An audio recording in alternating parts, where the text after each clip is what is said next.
नमस्कार विद्यार्थी मित्रों, हिंदी के इस रिवीजन वीडियो में आप सभी का स्वागत करती हूँ। आज हम चैप्टर नंबर 7 बढ़े कहानी और चैप्टर नंबर 8 मुस्कान के मोती का रिवीजन करेंगे। बढ़े कहानी निर्माण है और मुस्कान के मोती चुटकुले यानी कि जोक्स है। तो सबसे पहले हम बढ़े कहानी का रिवीजन देखेंगे। मनुष्य कहानी प्रिय है। किसको अच्छा नहीं लगता कहानी सुनना? सभी को लगता है। कहानी बनाना दिलचस्प और चुनौतीपूर्ण कार्य है। छात्र में कहानी निर्माण के प्रति रुचि उत्पन्न हो, इसीलिए यहाँ वैविध्यपूर्ण अभ्यास दिए गए हैं। कहानी का विकास और विस्तार की प्रवृत्ति कहानी लेखन की ओर नई दिशा देगी। कहानी पढ़ना और सुनना सबको अच्छा लगता है।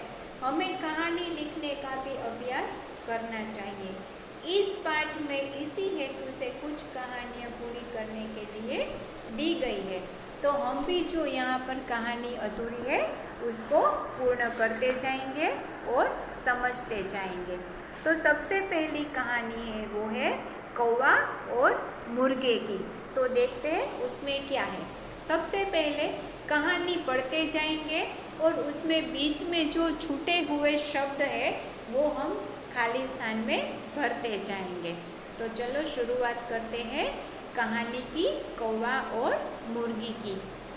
कौवा और मुर्गी दोनों एक घर में रहते थे।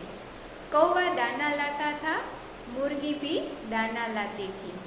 ऐसा करते करते घर में बहुत दाने जमा हो गए। एक दिन कौवे ने कहा कि मैं चावल लेने जा रहा हूँ, तू घर का दरवाज़ा बंद रखना, नहीं तो कोई दाना ले जाएगा। थोड़ी देर के बाद एक घोड़ा आया।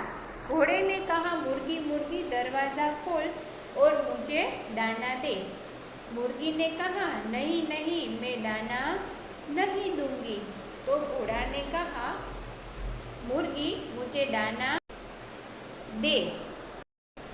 घोड़े ने कहा, मुझे बहुत भूख लगी है। तो मुर्गी को दया आ गई और उसने सारे दाने उसे दे दिए। अब मुर्गी सोचने लगी, कौवा दाना मांगेगा तो मैं कहाँ से दूंगी, क्योंकि कौवा उसको बोल के गया था ना कि तू दरवाज़ा बंद रखना वरना सारे दाने कोई ले जाएगा। तो ऐसा ही हुआ, ले तो नहीं गया, लेकिन जो घोड़ा आया था ना उसको बहुत भूख लगी थी और उसको पता होगा कि इसके पास बहुत सारे दाने थे। तो वो मुर्गी के पास आया और गिड़गिड़ाया कि मुझे भूख लगी है, मुझे दाना दो। तो मुर्गी ने तो अपने सारे दाने उसको दे दिए। अब मुर्गी सोचने लगी कि अभी कौवा आएगा और मुझसे दाना मांगेगा तो मैं क्या दूंगी। मुर्गी बहुत डर गई। जब कौवा चावल लेकर घर लौटा तब मुर्गी चक्की के पीछे छिप गई। कौवा ने आवाज़ लगाई, मुर्गी मुर्गी कहाँ है तू? डर के मारे मुर्गी चुप रही, एक आवाज़ भी नहीं निकाली। क्यों? क्योंकि मुर्गी ने सारे दाने घोड़े को खिला दिए थे और उसको डर था कि अभी कौवे को पता चलेगा तो वो मुझे डांटेगा।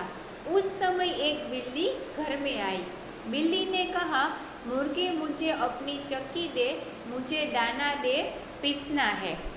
कौवा ने कहा, मुर्गी तो घर में नहीं है, तू अपना दाना यहाँ लाकर पीस ले।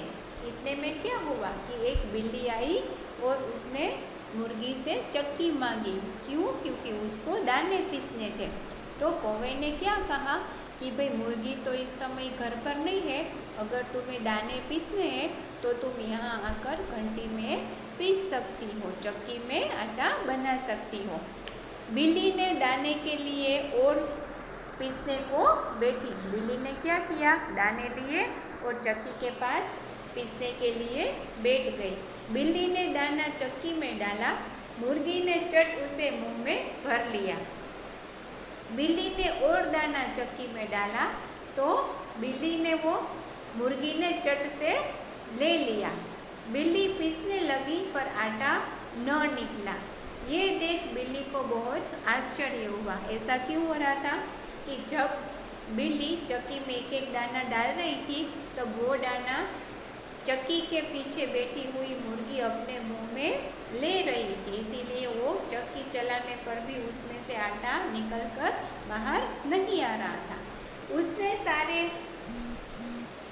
बात कौवे को बताई। कौवा भी बहुत चकित हो गया। कौवा सोचने लगा दाना कहाँ होगा। ढूंढते ढूंढते उसने चक्की के पीछे देखा, वहाँ मुर्गी मुंह में दाना भरे बैठी थी। उसका मुंह दाने से एकदम फूल गया था।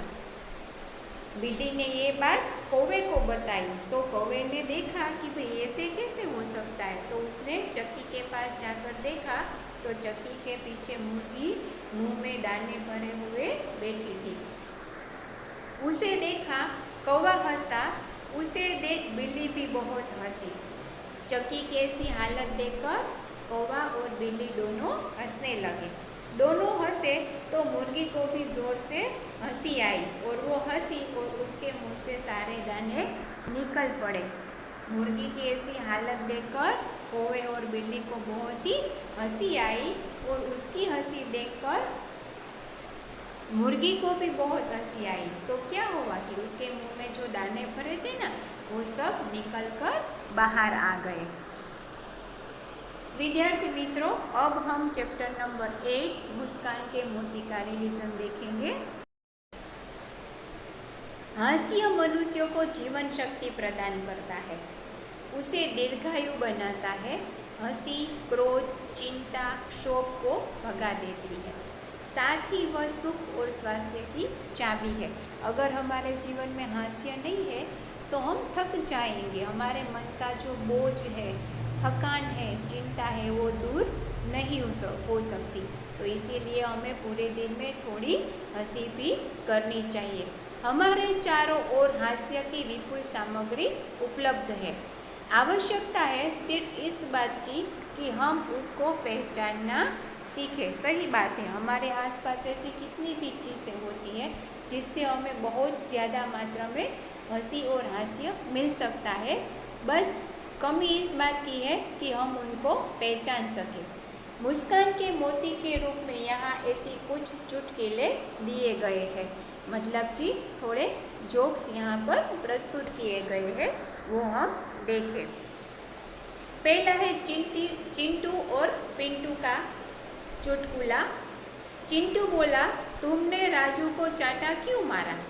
तो पिंटू ने जवाब दिया, 15 दिन पहले उसने मुझे हिप्पोपोटेमस कहा था। चिंटू बोला, तो 15 दिनों के बाद आज क्यों मारा? तो पिंटू बोला, मैंने कल ही सर्कस में हिप्पोपोटेमस देखा यार, इसीलिए। दूसरा है पति पत्नी का। पति बोला, अब मैं भुलक्कड़ नहीं रहा, मुझे सब कुछ याद रहने लगा है। पत्नी बोली, वह कैसे? पति ने जवाब दिया, देख, मैं एक नई किताब खरीद कर लाया हूँ जिसका नाम है याद रखने के 1000 तरीके। पत्नी बोली, हाय राम, यह किताब तो आप 10वीं बार लेकर आए हो। एक बात है भिखारी की और एक बालक की जिसका नाम भरत है।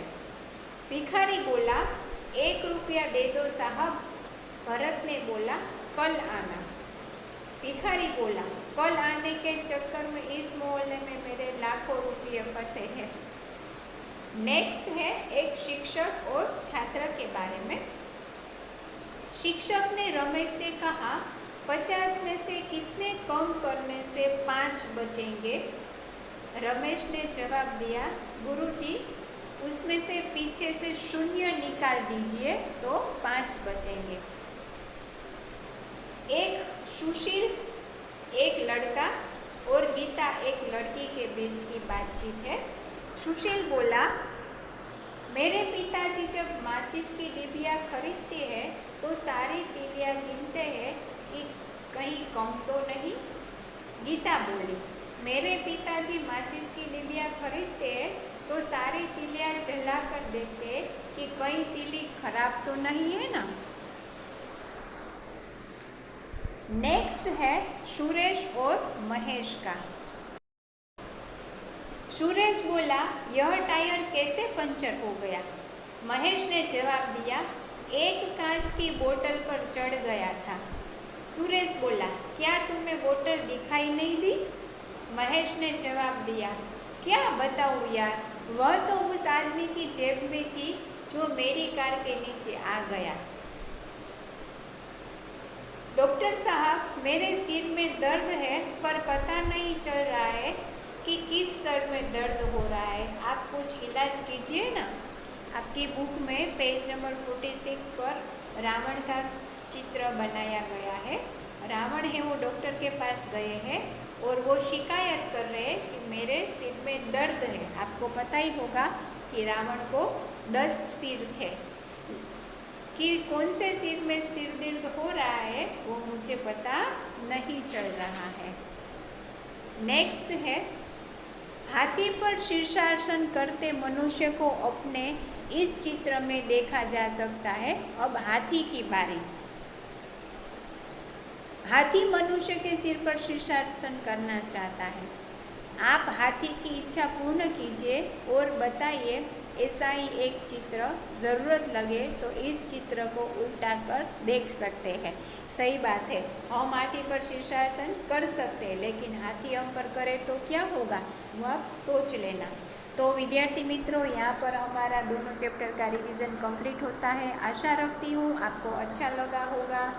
फिर से मिलेंगे जल्द ही नेक्स्ट वीडियो लेक्चर में, ठीक है? चलो, तब तक के लिए बाय। और मोस्ट इम्पोर्टेंट बात कि एग्ज़ाम्स आ रहे हैं तो सबको एग्ज़ाम्स के लिए ऑल द बेस्ट। अच्छे से पेपर लिखना है, सबको अच्छे मार्क लाने हैं, ठीक है? चलो, जल्द ही मिलेंगे, तब तक के लिए बाय।